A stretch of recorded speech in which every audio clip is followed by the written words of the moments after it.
ताज़ा हालात news live में मैं सैयद नवीद अंजुम आपका तहे दिल से स्वागत करता हूं। आप देख रहे हैं ताज़ा हालात न्यूज़ लाइव।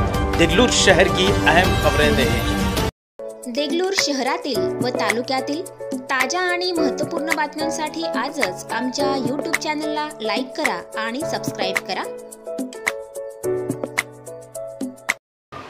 देगलूर बिलोली पोटनिवडणूक समोर आहे आणि या पोटनिवडणुकीच्या निमित्तानं एक न्यायिक लढाई लढण्याची संधी नांदेड जिल्ह्यामध्ये देगलूर बिलोली तालुक्याला मिळालेली आहे आणि ही न्यायिक लढाई सामाजिक न्यायाच्या अनुषंगानं सर्व शोषित वंचित घटकांचं प्रतिनिधित्व विधानसभेमध्ये पोहोचवण्याकरिता या संधीचं सोनं इथल्या वंचित घटकांनी करायची इच्छा व्यक्त केलेली आहे। गेल्या काही दिवसापासून बिलोली आणि देगलूरमध्ये वेगवेगळ्या समाजातल्या प्रमुखांशी, समाज संघटनांशी आणि समाजातल्या प्रतिष्ठित नागरिकांशी आमचा संवाद सुरू आहे आणि या सगळ्या एकूण संवादाचा हा सार आहे की सर्व समाजांची एकजुटता करून आपल्या सगळ्या वंचित शोषित घटकांची आवाज विधानसभेत पोहोचवण्याकरिता देगलूर बिलोली या विधानसभेच्या निमित्तानं काही वर्षापूर्वी नांदेड जिल्ह्यामधल्या अशाच एका पोटनिवडणुकीमध्ये जे किनवटमध्ये माननीय बाळासाहेब आंबेडकर साहेबांच्या नेतृत्वातून केरामच्या निमित्तानं एक प्रतिनिधी पाठवण्यात आला होता, त्याच पद्धतीनं देगलूर बिलोलीमध्ये सुद्धा एक वंचितांचा प्रतिनिधी सर्व एकजुटीनं पाठवण्याचा निश्चय देगलूर आणि बिलोलीच्या जनतेनं केलेला आहे। काँग्रेस BJP हे जरी बाहेरून दोन दिसत असले तरी नांदेड जिल्ह्यामधली BJP आणि RSS ही अशोक चव्हाणांच्या सोबत राहते। लोकभावना प्रस्थापित मानसिकतेच्या अशोक चव्हाणांच्या विरोधात गेल्यामुळे अशोक चव्हाणाला हरवून लोकांनी चिखलीकरांना निवडून आणलं, परंतु या दोन्ही लोकांच्या पक्षांनी, या दोन्ही लोकांच्या आमदारांनी, विधानसभेतील प्रतिनिधित्वांनी नांदेड जिल्ह्यासाठी काहीही केलेलं नाही आहे। कोरोनाच्या संकटच्या काळामध्ये कुठेही देशात कुठेही कोरोना नव्हता, सर्वात प्रथम ज्या 2-4 जिल्ह्यामध्ये वाढला त्यात नांदेड होता आणि तरीही नांदेड जिल्ह्यामध्ये या कोरोनाच्या वेळेला 1200-1300हून जास्त लोकांचा बळी अधिकृतरित्या आणि किमान 8 ते 10 हजार लोक या नांदेड जिल्ह्यामध्ये या गेल्या 1.5-2 महिन्यामध्ये मरण पावलेले आहेत। यांचा बळी हा अशोक चव्हाणांनी आणि इथल्या काँग्रेस BJPच्या सत्ताधाऱ्यांनी घेतलेला आहे। जेव्हा कुठेही ऑक्सिजनची कमतरता नव्हती तेव्हा नांदेडमध्ये ऑक्सिजनची कमतरता पडली। जेव्हा कुठेही इतके बिमारीचं प्रभाव नव्हतं, कोरोनाचा प्रादुर्भाव नव्हता, महाराष्ट्रात फक्त 2-4 जिल्ह्यामध्येच कोरोनाची लागतीचा प्रसार झालेला होता आणि पेशंट निघत होते, त्या काळामध्ये सुद्धा रेमडेसिवीर इंजेक्शन हे देऊ शकले नाहीत, ऑक्सिजनचे बेड वाढवू शकले नाहीत। नुसतं खाटा वाढवायच्या, गाद्या वाढवायच्या आणि आम्ही 200 खाटा वाढवल्या, आम्ही 300 खाटा वाढवल्या असं खोटं बोलण्याचं काम अशोक चव्हाणांनी केलेलं आहे। नांदेडमध्ये जर 1,500 लोक मृत पावल्याचा सरकारी आकडा आहे तर याच्या 4 पटीनं जास्त लोक वारलेले आहेत। हे स्मशानभूमीमध्ये आणि कब्रस्तानच्या रेकॉर्डवरून तुम्ही काढा की आमच्या नांदेडमध्ये एका एरियाच्या कब्रस्तानमध्ये गेल्या एप्रिल महिन्यात 7 लोक वारले होते आणि या एप्रिल महिन्यामध्ये 30हून जास्त लोक वारलेले आहेत आणि त्यात कोरोना पेशंटचा आकडा हा एकेरी होता। म्हणजे लोकांना दवाखाने भेटले नाहीत, टेस्ट भेटले नाहीत, रेमडेसिवीर भेटलं नाही, ऑक्सिजन भेटलं नाही, बेड भेटले नाहीत आणि लोक घरामध्येच दम तोडून घेतलेले आहेत। जर यांचं इतकं कोट्यवधीचं, यांनी 6000 कोटीचं महामार्ग आणायलो, पूल आणायलो, अरे लोकांना आधी जगणं महत्त्वाचं आहे आणि जगण्यासाठी आरोग्य यंत्रणा मजबूत करणं गरजेचं असताना पालकमंत्रीपद, कॅबिनेट मिनिस्टर पद असतानाही जर यांच्या जिल्ह्यामध्ये काही करू शकले नाहीत तर हे नाकारा लोकांना घरी बसवण्याचं आणि सर्व वंचित शोषित घटकांचं एक लोकप्रतिनिधी विधानसभेमध्ये पोहोचवणं गरजेचं आहे। या निमित्तानं मी सांगू इच्छितो, मराठा समाजाचं आरक्षण 2दा सुप्रीम कोर्टानं फेटाळलेलं आहे। महाराष्ट्रातल्या सर्व समाजाची भावना मराठा समाजासोबत होती आहे। परंतु तरी या सरकारांना हे आरक्षण मिळू द्यायचं नाही म्हणून ते इतकं खोटं कायदा बनवत आहेत की सुप्रीम कोर्टामध्ये ते टिकत नाही. एक नाही दोनदा झालेला आहे. काँग्रेसच्या काळात आणि BJPच्या काळात सुद्धा सुप्रीम कोर्टानं मराठा आरक्षणाचा कायदा फेटाळलेला आहे. तरी मराठा समाजाला आम्ही आरक्षण देण्यासाठी पायपीट करायला असं दाखवण्याचा ढोंग अशोक चव्हाण आणि काँग्रेस आणि महाआघाडीची तिघाडी सरकार करायली. परंतु यांच्या मनामध्ये मराठा समाजाला आरक्षण द्यायचं नाहीच आहे. परंतु ज्या मुस्लिम समाजाला सुप्रीम कोर्टानं हायकोर्टानं ग्रीन सिग्नल देऊन तो अध्यादेश व्हॅलिड ठरवला होता, 5% आरक्षण लागू करण्याचे आदेश दिले होते, ते मुस्लिम द्वेषी RSS BJPने केलं नाही आणि मुस्लिम द्वेषी या तिघाडी सरकारनं केलेलं नाही. साधा बरंच शब्द काढायला तयार नाही. लाज वाटायला पाहिजे अशोक चव्हाणांना. जेव्हा एका पत्रकारानं मुस्लिम आरक्षणाचा प्रश्न विचारला तर अशोक चव्हाणांनी उत्तर देताना म्हणलं की ती कंगना राणावतचं इश्यू चालू आहे ना, काय मुस्लिम आरक्षणाचं तुम्ही काढून बसले म्हणून. कंगना राणावत तुम्हाला मुस्लिम समाजाच्या 5% न्यायिक संवैधानिक अधिकारानं कोर्टानं सुप्रीम कोर्टानं मिळालेल्या आरक्षणासमोर कंगना राणावत मोठी वाटते. तुम्हाला ते प्रश्न दडवायला तुम्हाला ते निमित्त लागतो. आणि आज कोरोनाची महामारी चालू असताना सुद्धा तुम्ही या मराठा आरक्षणाच्या मुद्द्यावर 10 प्रेस घेता. मराठा समाजाला सुद्धा अशोक चव्हाण असोत की 160 जे मराठे घराणे आहेत त्यांना आरक्षण मिळू द्यायचं नाही आहे. मराठा समाजानं जाणून घ्यायला पाहिजे. यांना यांची चाकरी करायला, यांच्याकडं मागं कार्यकर्ते ठेवायला हे मराठा समाजाची अस्मितेचा खोटा वापर करत आहेत. मराठा समाजामधल्या प्रस्थापित श्रीमंत मराठा घराण्यांना सोडल्याशिवाय सामान्य मराठा समाजाला आरक्षण मिळणार नाही. आणि मुस्लिम समाजानं काँग्रेस राष्ट्रवादीची फारकत घेतल्याशिवाय मुस्लिम समाजाला आरक्षण मिळणार नाही. आणि जर आपल्याला एक आपली आवाज संसदेमध्ये विधानसभेमध्ये पोचवायची तर ती न्यायिक मार्गाने पोचवण्याची एक संधी विधानसभेची आपल्याला आलेली आहे पोटनिवडणुकीच्या माध्यमातून. आणि यंदा काँग्रेस आणि BJPमधलं साठगाठ झालेली आहे आणि इथं BJPला जागा जिंकून आणायची आहे. आणि त्याच्यासाठी अशोक चव्हाणांनी कमजोर उमेदवार निवडण्याचं काम केलेलं आहे. आणि अशोक चव्हाणांनी ही जागा स्वतःहून हरण्याचं ठरवलेलं आहे. यापोटी त्यांचा सौदा झालेला आहे. लोकभावना, लोकांचं मत ज्या उमेदवाराच्या बाजूनं नाही आहे, सहानुभूती ज्या उमेदवाराच्या बाजूनं नाही आहे, असा उमेदवार नक्की करण्याच्या रेसमध्ये समोरासमोर तयारीमध्ये हे काँग्रेस लागलेली आहे. आणि जर या निवडणुकीमध्ये BJPला हरवायचं असेल तर वंचित बहुजन आघाडीकडे मान्य बाळासाहेबांना मानणारा लोकसभेमधला जे 26,000 मतदार होता तो दुपटीनं वाढलेला आहे. गेल्या 1.5 वर्षामध्ये नांदेड जिल्ह्यामध्ये सत्ताधारी काँग्रेसनं विरोधी BJPनं आज खासदाराला आपण काय ते खिचडी वाटपसाठी निवडून दिलेलं आहे का? सरकारी दवाखान्यामध्ये 500 लोकांना खिचडी वाटण्यासाठी खासदार केलं का? याला न्यायिक हक्क प्रशासनाला प्रश्न आणि केंद्र सरकारकडून ऑक्सिजनचा प्लांट नांदेडमध्ये आणू शकला नाही. स्वतःच्या निधीमधला 1 कोटी रुपये त्यानं PM निधी केअरमध्ये देतोय आणि राज्य सरकारला आणि राज्यामध्ये आणि त्या 1 कोटीमधला 1 रुपया आपल्या मतदारसंघामध्ये लोकसभेच्या तो जर केंद्राकडून आणू शकत नाही तर हे दोन्ही बाहुले आहेत, नाचणारे बाहुले आहेत. पण हे बाहुले सूत्रावर चालतात RSSच्या. म्हणून सामान्य लोकांची आवाज पोचवण्यासाठी फक्त वंचित रस्त्यावर उतरली. जीव घेणा लॉकडाऊनचा विरोध कोणी केलेला नाही, फक्त वंचित बहुजन आघाडीनं केलेला आहे. आणि अशा परिस्थितीमध्ये हे वंचितची रस्त्यावरची आवाज आपल्याला विधानसभेमध्ये पोचवायची असेल तर आम्ही देगलूर बिलोलीचा स्थानिक उमेदवार, सुशिक्षित उमेदवार शोधामध्ये आहोत. आमचा उमेदवार काँग्रेस राष्ट्रवादीपेक्षा चारित्र्यानं उजवा राहील, श्रेष्ठ राहील, लोकांसोबत राहणारा राहील, लोकांना घेऊन चालणारा राहील, सर्व समाजांना घेऊन चालणारा राहील याची आम्ही खात्री देतो. म्हणून देगलूर बिलोलीच्या आम्ही मतदारांना ही विनंती करतो की या सगळ्या गोष्टींचा आपल्याला लोकशाहीच्या माध्यमातून प्रतिशोध घ्यायचा असेल, हजारो लोकांच्या मौतीचा आपल्याला प्रतिशोध घ्यायचा असेल तर ते प्रतिशोध लोकशाहीच्या मतदानाच्या माध्यमातून घेता येते.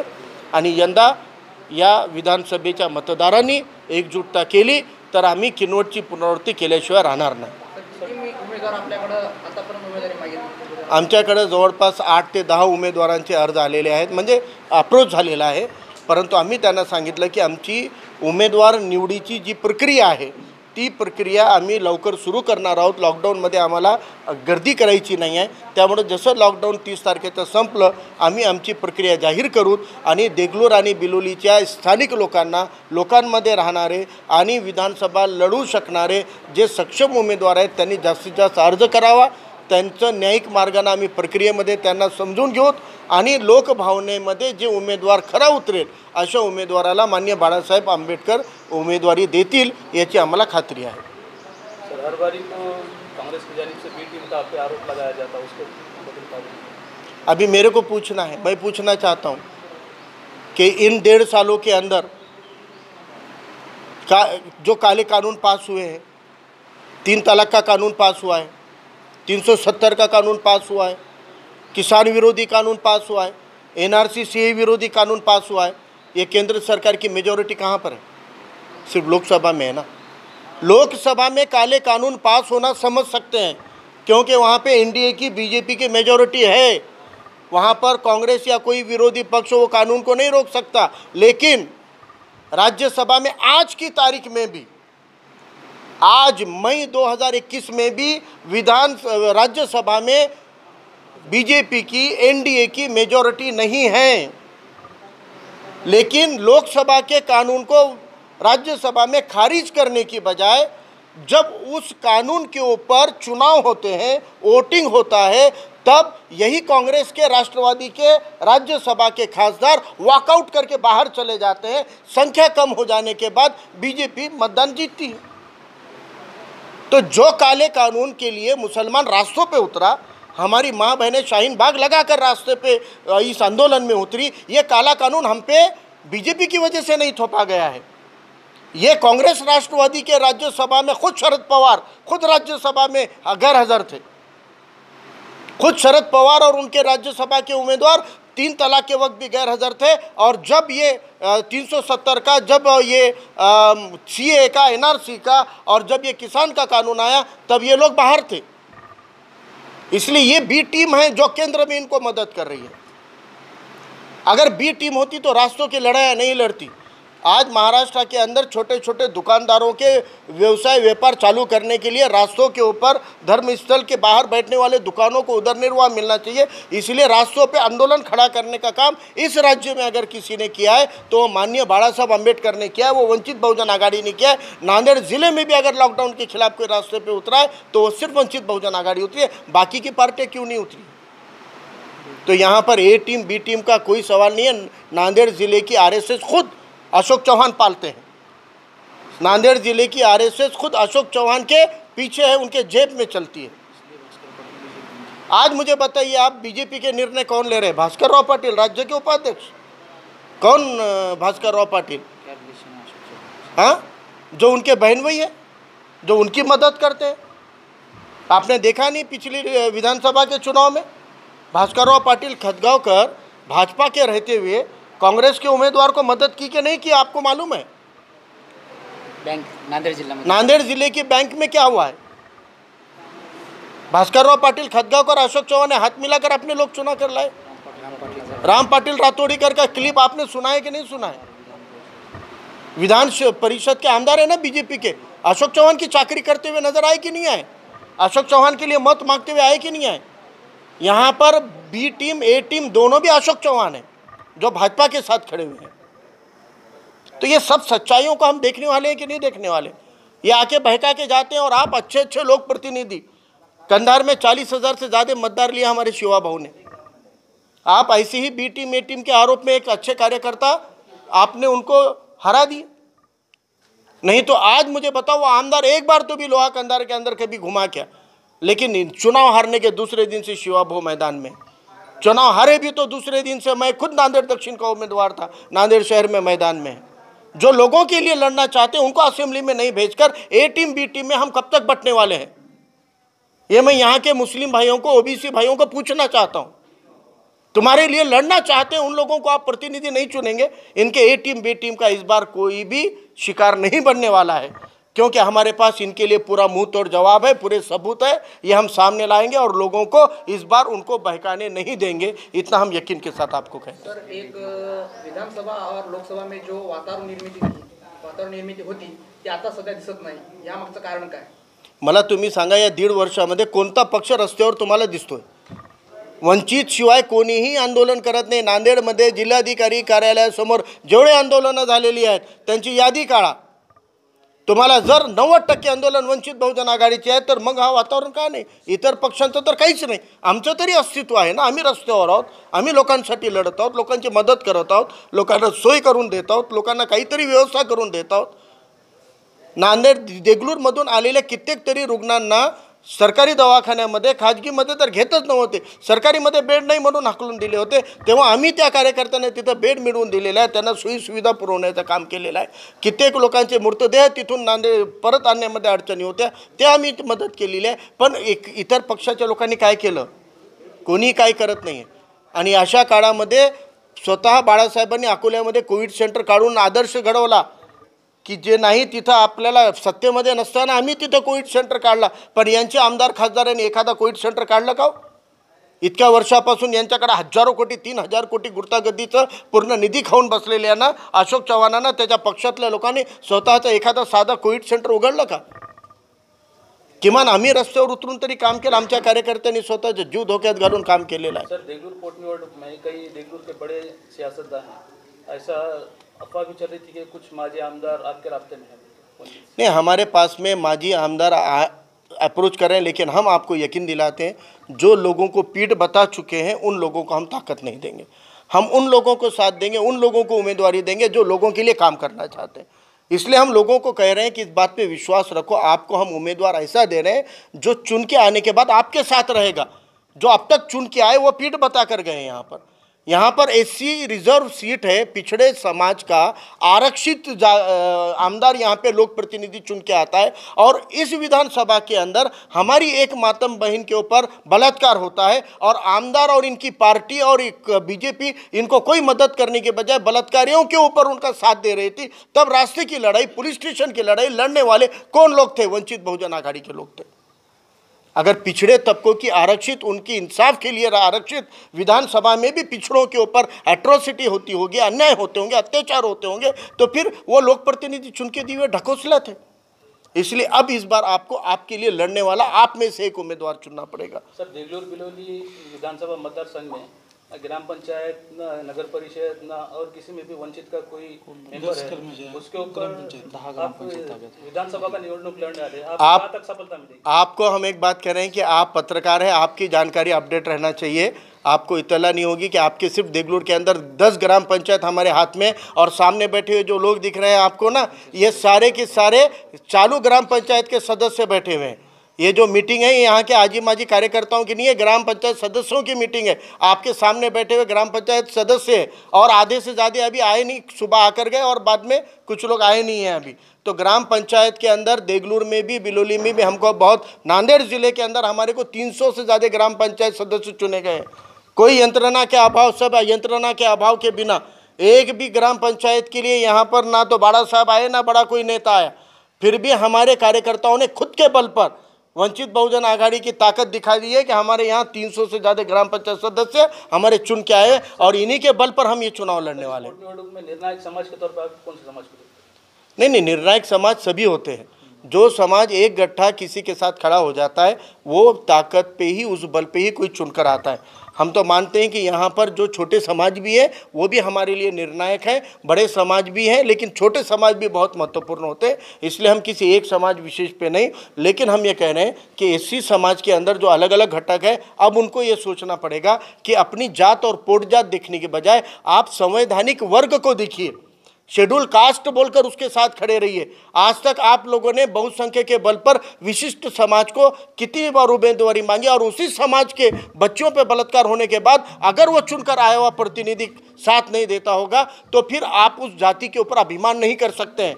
उसने अपने जाति को शर्मसार किया है. उसी जाति का आमदार, उसी जाति के बच्ची के ऊपर बलात्कार होता है, और अगर उनका साथ नहीं देता है तो जाति को अभिमान करने की नहीं, शर्मसार होने की नौबत वो उम्मीदवार की वजह से आती है. इसलिए इस बार हम जात पोट जात के ऊपर नहीं जाते हुए, शेड्यूल कास्ट, ये जो संविधान ने बना हुआ, माननीय बाबा साहब अम्बेडकर साहब ने बनाई हुई श्रेणी के अंदर रहकर हम इस बार की चुनाव को सामने जाएं, और सब एससी एकजुट होने चाहिए, और बाकी मुस्लिम समाज के साथ में इतर समाज गोले गोलेवार समाज रहने दो, वडार समाज रहने दो, इनको भी अब वंचित के साथ खड़े रहना पड़ेगा। वंचित ही आपको अवसर दे सकती है, संधि दे सकती है, उसके साथ आपको खड़ा रहना पड़ेगा।